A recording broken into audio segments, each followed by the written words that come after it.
saya ucapkan kepada Sir dan juga rakan-rakan sekalian. Saya adalah Li Qingyi. Saya akan membentangkan tentang asal-usul seni hat rika. Seni hat rika ini merupakan sejenis hat yang dicipta oleh orang Turki pada zaman Uthmaniyah.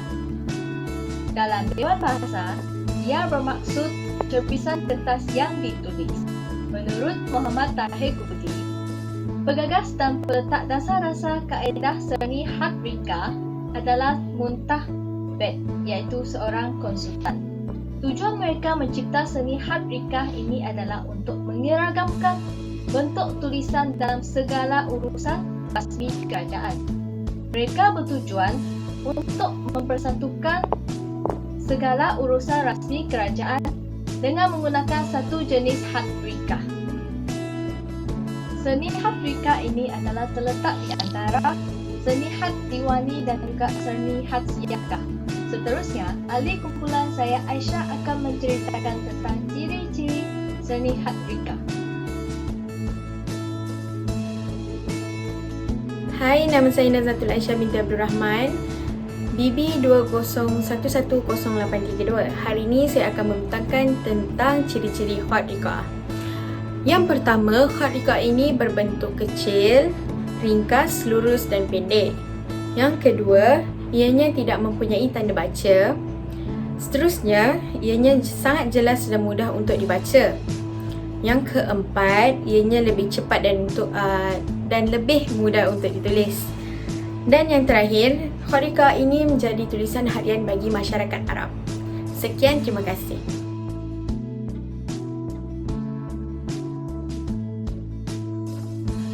Selamat sejahtera semua. Nama saya Wesley Teo dan hari ini saya nak ceritakan tentang jenis-jenis hat rika yang biasa digunakan dan teknik penulisan yang digunakan oleh orang-orang dahulu atau sekarang untuk menulis hat rika. Hat rika dibagi kepada pelbagai jenis, tetapi ada dua yang selalu digunakan oleh khalayak ramai, iaitu hat rika Farij dan hat rika Feni. So, antara yang membezakan kedua-dua hat rika ni ialah kegunaan mereka. Hat rika Fenis adalah seni rika yang terikat dan ia ditulis sebagai suatu karya seni. Dan pen yang digunakannya selalu condong bagi menghasilkan lengkungan-lengkungan yang halus dan cantik. Dan kaedah penulisannya adalah amat ketat dan harus diikuti. So, dan seterusnya, rika Darij adalah rika yang tidak terikat. Ya, berbezalah dengan rika Feni yang terikat tu. So, ianya dicipta untuk khalayak ramai. So, semua orang boleh tulis hat rika ni lah. Tak kisah umur, tak kisah latar belakang, sebab sangat mudah untuk tulis. Dan semua jenis pen, termasuklah pen biru dan pen dakwat hitam boleh digunakan untuk tulis hat rika ini. Dan kaedah ini tidak perlulah diikuti secara ketat dan semua orang boleh menulisnya tanpa kesilapan.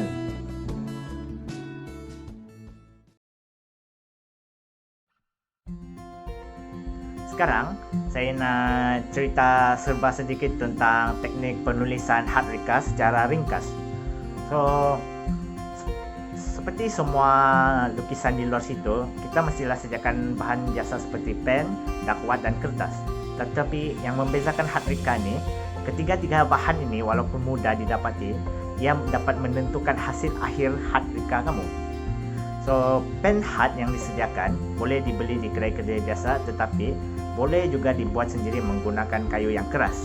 Sebagai contoh, pokok resam yang paling diminati oleh artis-artis seni hat di luar situ kerana ianya adalah keras dan tidak mudah basah, orang cakap.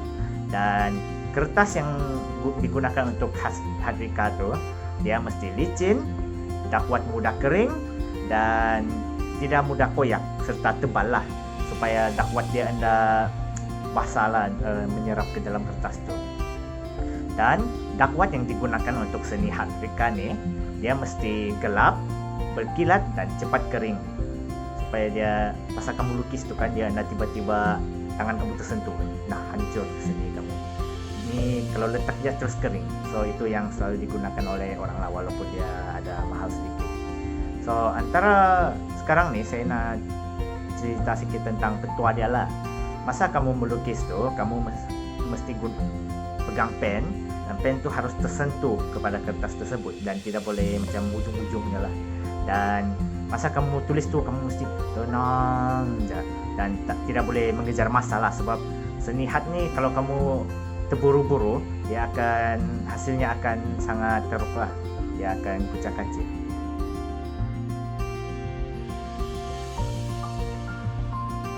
Hai, Assalamualaikum. Nama saya Muhammad Fail dan saya akan menceritakan tentang tokoh-tokoh penulisan seni khat rika. Seperti yang kita tahu pada awal tadi, khat rika diasaskan oleh seorang konsultan dari Turki Amatiyah, yaitu Mumtaz Bek. Terdapat banyak lagi penulis khat yang turut berkemahiran dalam penulisan khat rika. Antaranya Jawad Sakti An-Najmi, Said Fahid, Amin Fas Al-Lubnani, Muhammad Sa'ad Haddad, Hashim Muhammad Al-Baghdadi, Muhammad Ali Makawi, dan Syekh Abdullah Al-Amasi.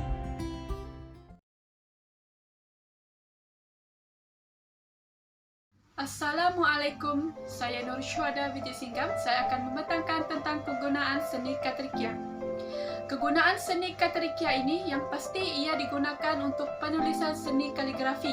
Yang kedua, ia digunakan untuk penulisan yang cepat sebab ia berbentuk ringkas.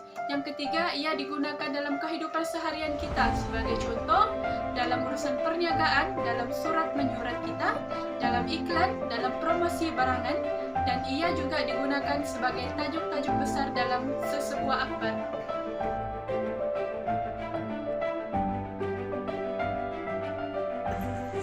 Assalamualaikum dan hai, nama saya Nur Ziana binti Alin, saya dari Kepulauan Tua.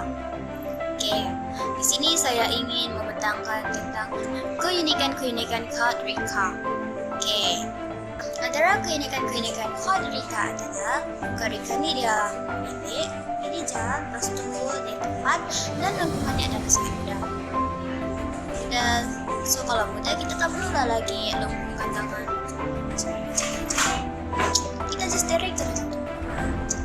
Mudah. So kalau mudah, khat ni jadi senang dipelajari oleh masyarakat umum. Masyarakat umum terpulanglah pada siapa-siapa ingin belajar khat ni. Khususnya kita akan mengambil di kursus. Oke, ianya hanya fokus kepada satu garis yang tercontoh dari kanan ke kiri dan mata pintu yang agak tebal. Khat ni juga dia tidak mempunyai tanda harakan. Tanda harakan ini macam tanda atau baris atau tanda bunyi dalam bacaan Al-Quran atau tulisan hal. Seterusnya, khat ni juga biasa digunakan dalam kehidupan seharian, termasuklah dalam surat kabar, tujuan perdagangan, pengiklanan, dan diajar di kebanyakan sekolah karena senang membaca baca dan ditulis berbanding tulisan khat yang lain. Seterusnya, khat rika ini juga selalu digunakan dalam penulisan manuskrip dan dokumentasi. Selain Turki, khat rika ini juga dia terkenal dekat Mesir dan negara utara Afrika. Sangat meluas penggunaannya, di Malaysia pun ada diajar. So, kita bukan saja belajar menulis, kita juga akan belajar apa sebenarnya tulisan khat ini. Dia ada masing-masing khat dan dia masing-masing dengan penjelasannya masing-masing. Banyak. Oke, itu saja dari saya. Assalamualaikum.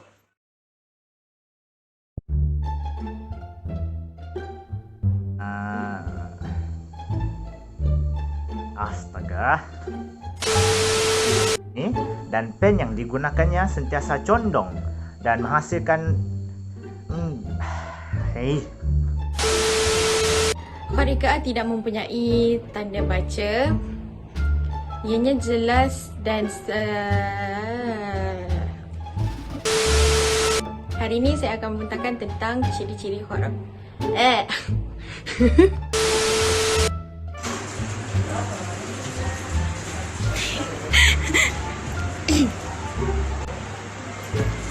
Assalamualaikum dan hai.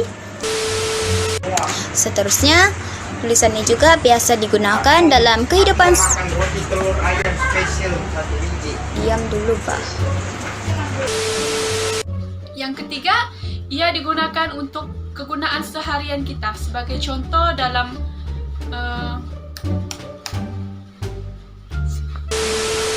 Assalamualaikum, saya Nur Syuhada Biji Singgam. Saya akan membentangkan tentang kegunaan seni Katrikia. Seni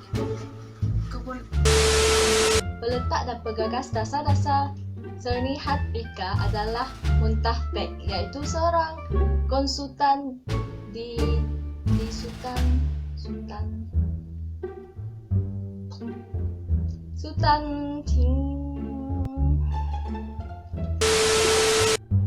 Menurut Muhammad Tahir Budi, peletak dan juga penggagas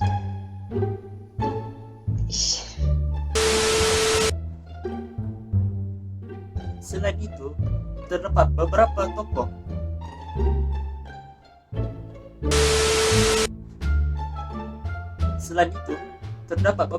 lagi tokoh khat